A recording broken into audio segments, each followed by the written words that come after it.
Happy Thursday. Today's topic is going to be on communication. It's been on my mind, and I'm just going to mention some things that I've noticed, and I think it's just crucial to have really great communication among each other. Giving you a couple examples. When I have gone into restaurants with my husband, especially, we have ordered, and what tends to happen is the waitress or waiter messes up.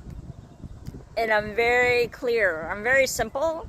When I eat out, here and there, I'll make a request. Okay, a couple times we've gone out, and like I said, they botch it up. And then my expectations, which probably shouldn't be, is that when I go out, I'm expecting the server to forget something or to mess up on an order. So here's a couple examples. My husband and I went out to this cafe, local place, and I specifically asked this young waitress for my tea, my hot tea.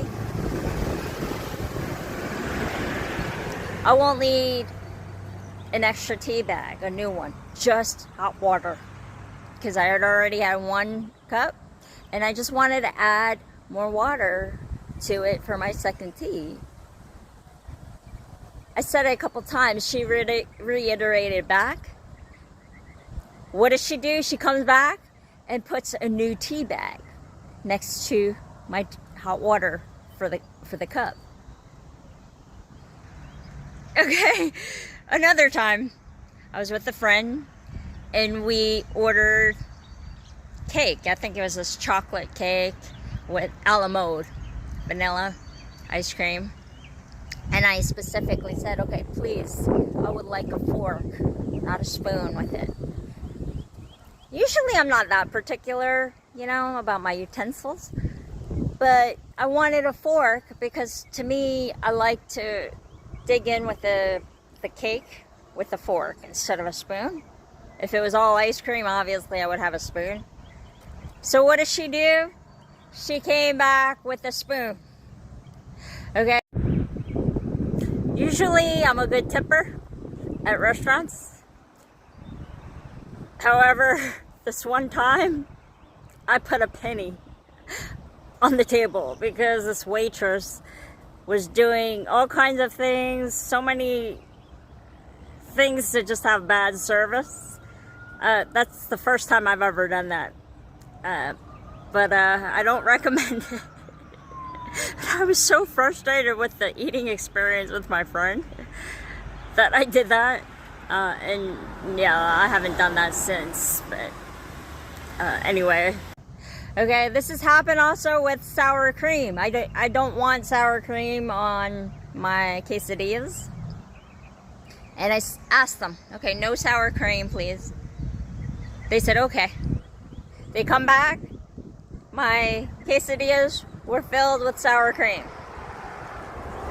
Now, it didn't ruin my meal, but I was specific. I'm paying for going out to eat, getting served. If I ask for one request or so, I would like to have it, Anyway, things like that happen with communication, and I've noticed in this day and age, especially in text or email or so forth, people I have corresponded with, I'll ask them a question, and it tends to be a very important question, something that they're going to gain back, okay? And what do? They don't respond to the question. So what does that do? That delays everything.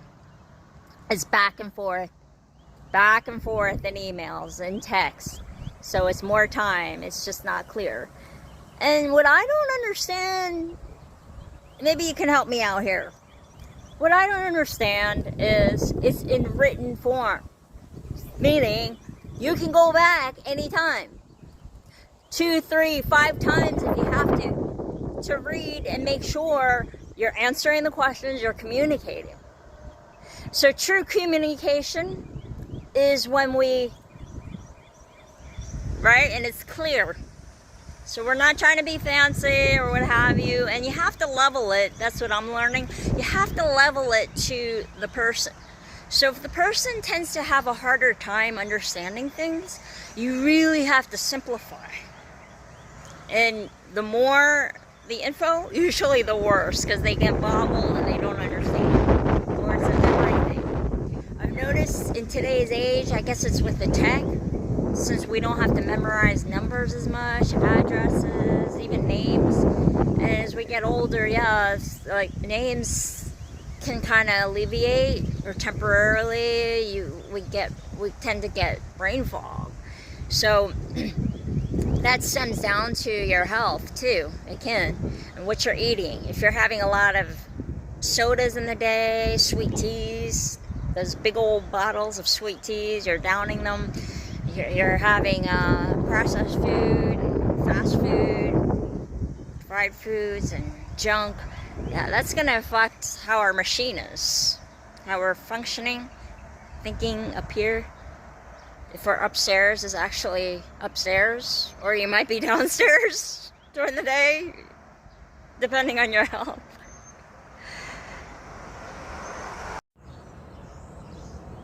Okay, have you ever noticed when you message somebody, they ask you a question and the answer was actually in your reply, and certain key words in there that will let them know on the communication? And you just have to laugh. You have to laugh sometimes because you say, I just answered your question in the message, you know?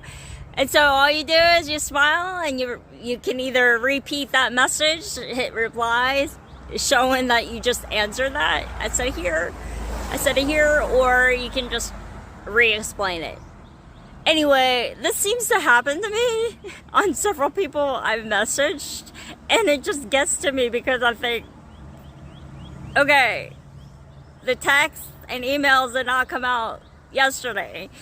And so, I don't know. I mean, I get frustrated when I communicate with people like this, you know, and it's repeated. It may not just happen once with them, it's repeating.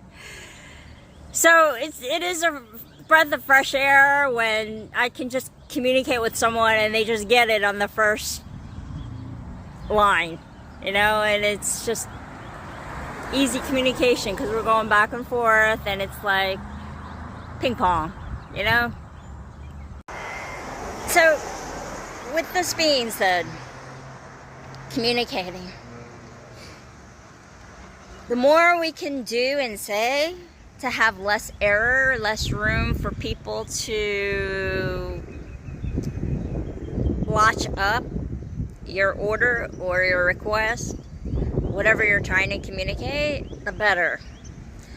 So I really wanted to mention this because I've noticed too with younger kids, just they're not social. The whole idea of talking with people, communicating, very simple things like common sense. And of course I know I don't have the highest IQ or anything. However, my strong asset is having common sense and having some logic, I guess, and that can always be improved, you know. And so it scares me though. It scares me with these young people, high schoolers and college kids, where you'll say something and you think, wow, this seems so obvious, and then you have to break it down for them. And not just once, 2-3 times so they get it.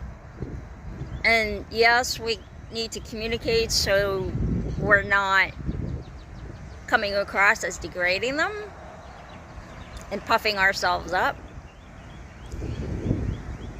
But it's fine. I'd rather over-communicate and make it so easy that they have to understand than to under-communicate and leaving things out where, to me, it seems the obvious, you know. Or even if you do simple code, a lot of the times people don't even understand that. You know, I mean,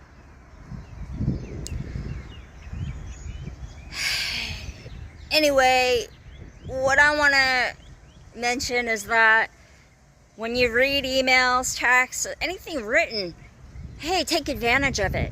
Go back a second, third time and ask yourself, am I answering the person here? They ask me a question. Am I answering that question fully to what they need? You know, and don't skip over it, because if they're asking that question for a specific reason, so answer, right? And then anything written, we have to think twice, because that can get all over the internet or whatever. But to be careful with our words and what we say. So all this with the scenarios and everything, it makes me think twice of communicating with people and how better we can all improve, including myself. I mean, we can save a lot of time, agony, accidents, mishaps, and just frustrations. And then, yeah, just say the obvious in communicating. Otherwise, you know, most of us are not mind readers. And what I find is to be more predictable for people. Like if there's an important task or a meeting, it's a first time meetup, it's always a great thing to not assume that they have great memory or they wrote it down. And a lot of people don't have great memory these days, and that can all improve. However, they don't, what we think is important, they may not write down or put it on their fridge or handwritten calendar. I find that is the best for schedules, because anything can happen on tech. And so people don't write it down as reminders, like, hey, this person said this, I need to remember this for such and such day. They don't tend to do that, it seems like, unless you're like a high level kind of individual with meetings and you regard that as very important. It seems though the average person doesn't do that. So you have to almost be a mother hen. You know, like my first time meeting somebody, I realized what I need to do, and it works, is you confirm the day before or so, okay? Or 2 days before, usually day before, even the day of. Say I'm on my way, or in, you know, a half hour I'll be there or whatever. Otherwise, people forget, they get distracted, you know, and then you burn gas, you know, and they may be out of town and they totally did not write it down. So that's communication. It's just being the leveler. And again, like I said, the mother hen, making sure things are lined up, making sure things are going smoother for you, communicating well.